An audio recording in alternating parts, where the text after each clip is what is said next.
Monk has gotten quite a large rework with changes to many aspects of the job. At the core of the job, Monk is still based around stances and the main GCDs have remained largely the same. You still have your Dragon Kick, Butch Shine, Twin Snakes, True Strike, Demolish and Step Punch, but many things around the job have changed.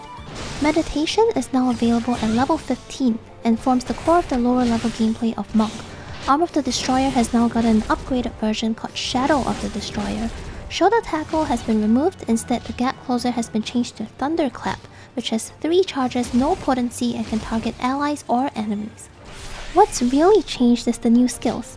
The core mechanic of new Monk is Masterful Blitz, an attack that's available after Perfect Balance.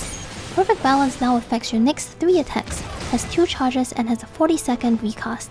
The most important part of Perfect Balance is that it will record the stances of the 3 attacks you use, calling them Beast Chakra.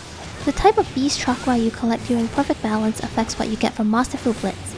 If you have 1 type of Beast Chakra, you will get Elixir Field. If you have 2 types of Beast Chakra, you will get Celestial Revolution, and if you have 3 types of Beast Chakra, you will use Rising Phoenix. Each of these Masterful Blitz attacks grants either Solar Nadi or Lunar Nadi. When you have 3 types of Beast Chakra and both Solar and Lunar Nadi, it enables you to use your most powerful Masterful Blitz, the level 90 skill Phantom Rush. Since you'll need 2 Perfect Balances to get the Solar and Lunar Nadi, Phantom Rush will be available every 3rd Perfect Balance or around 2 minutes.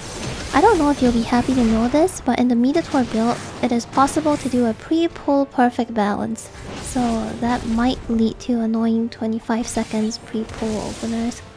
Besides Masterful Blitz, Monk has a Riddle of Wind, which increases auto attack speed. Honestly, I'm not really sure how this synergizes with the rest of the kit, but you attack pretty fast, so it looks kinda funny. Overall, the Monk changes look pretty interesting. Masterful Blitz adds an element of burst damage to a job that previously was more about sustained damage, and I think opens up new paths for the job. Dragoon is more of an evolution than a revolution, with some nice quality of life changes too.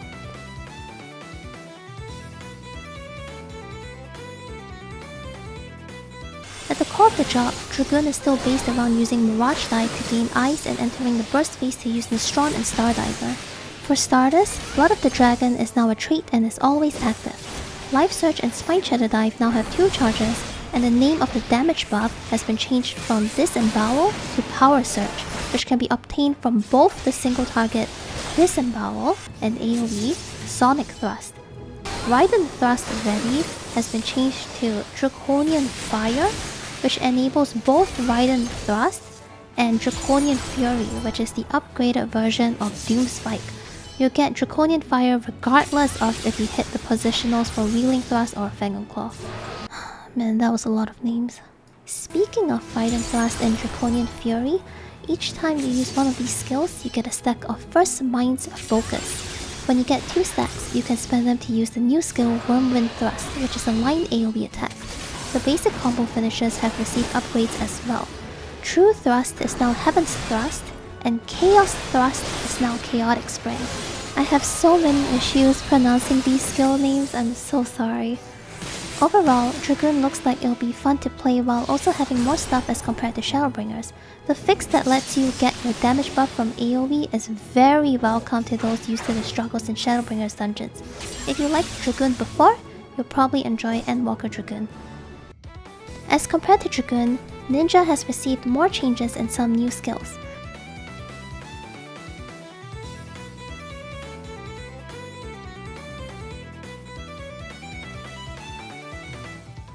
For the old skills, Shadowfang has been removed.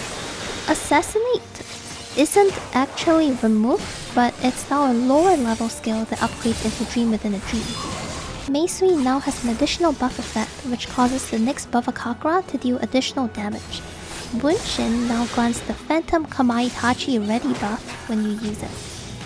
Phantom Kamaitachi is your new level 90 skill that can be used when you have the Phantom Kamaitachi Ready buff.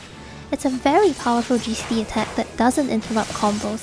It's important to note that you can only use Phantom Kamaitachi under the effect of Bunshin, and if Bunshin ends, you lose the buff and won't be able to use it. Ninja has also gotten a new skill called Furaijin, which instantly maxes out Futon. However, if you are already under the effect of Futon, it extends the duration by 30 seconds instead. Raiton has received an additional effect as well. Whenever you use Raiton, it grants you the Forked Raiju Ready buff, enabling the new skill Forked Raiju. Forked Raiju is a ranged GCD attack which acts as a gap closer and also grants Fleeting Raiju Ready, allowing you to follow it up with Fleeting Raiju. Fleeting Raiju is another strong GCD, so you can think of it like having a combo which goes from Raiton to Forked Raiju to Fleeting Raiju.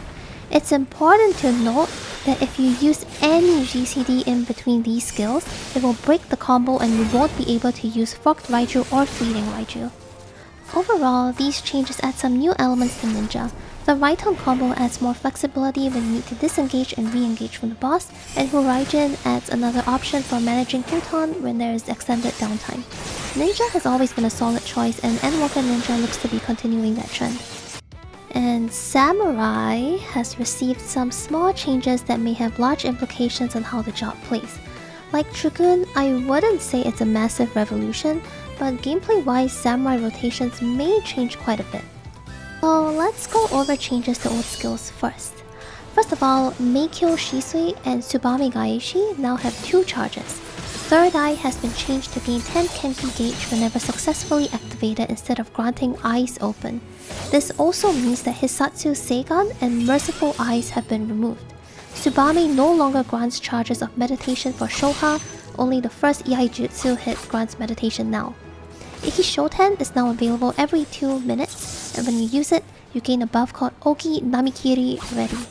Ogi Namikiri is your new level 90 skill which can be used when you have the Ogi Namikiri Ready buff. It can be buffed by Hisatsu Kaiten and does a massive cleave.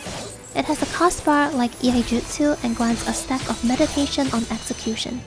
After doing Ogi Namikiri, you can follow it up with Kaeshi Namikiri, which is basically a second hit like Tsubame. There's also an AoE version of Shoha which has been very creatively named Shoha 2. There's also an AoE version of Yukikaze called Kyosetsu, allowing you to gain a Setsu Sen from AoE. It's hard to figure out the implications of the Samurai changes at this point. Will having 2 charges of Meikyo and Tsubame turn Samurai into a job that bursts every 2 minutes, or are there simply too many skills to fit in a burst window? Well, time will tell, but Samurai looks to be an interesting extension of what it was in Shadowbringers, and I still hate it. Reaper is the new melee scythe DPS that every botanist wanted to be when they grew up. It has 2 basic resources, the Soul Gauge and the Shroud Gauge. You also have extra resources called Soul Reaver, Lemure Shroud, and Void Shroud. These resources become available at certain times, which will be explained later. The basic combo of Reaper is Slice to Waxing Slice to Infernal Slice, each of which gives 10 Soul Gauge. You can also get Soul Gauge from Soul Slice or the AoE alternative Soul Scythe, which share a recast timer and at 50 Soul Gauge. Your basic AoE combo is Spinning Scythe into Nightmare Scythe, which also builds Soul Gauge. Reapers also have Shadow of Death, which applies a debuff that causes the target to take 10% more damage from the Reaper. Boomer Dark Knights will be very excited to know that Soul Survivor has somewhat returned. When the target under Shadow of Death dies, you get 10 Soul Gauge. There's also an AoE version of this called Roll of Death. To spend the Soul Gauge, you can spend it on Bloodstalk, a single target ability, or Grim Swath, an AoE ability to gain 1 Soul Reaver stack. You are also able to spend it on Gluttony, an AoE ability that grants 2 Soul Reaver stacks every 60 seconds. Soul Reaver stacks enable the usage of Gibbet, Gallows, and Guillotine. Gibbet and Gallows grant buffs that make each other stronger, so you should alternate between them when you have Soul Reaver stacks. The only difference between Gibbet and Gallows is that they both have different positionals. Bloodstalk changes to Unveiled Gallows or Unveiled Gibbet, depending on which buff you have, but the effect is exactly the same. Each time you use Gibbet or Gallows, it gives you 10 Shroud Gauge. The AoE version is Guillotine, which also gives Shroud Gauge. Once you have enough Shroud Gauge, you can spend it on Enshroud. Enshroud unlocks the abilities Void Reaping, Cross Reaping, Lemure's Slice, Lemure's Scythe, and Communio. It also gives you 5 stacks of Lemure Shroud.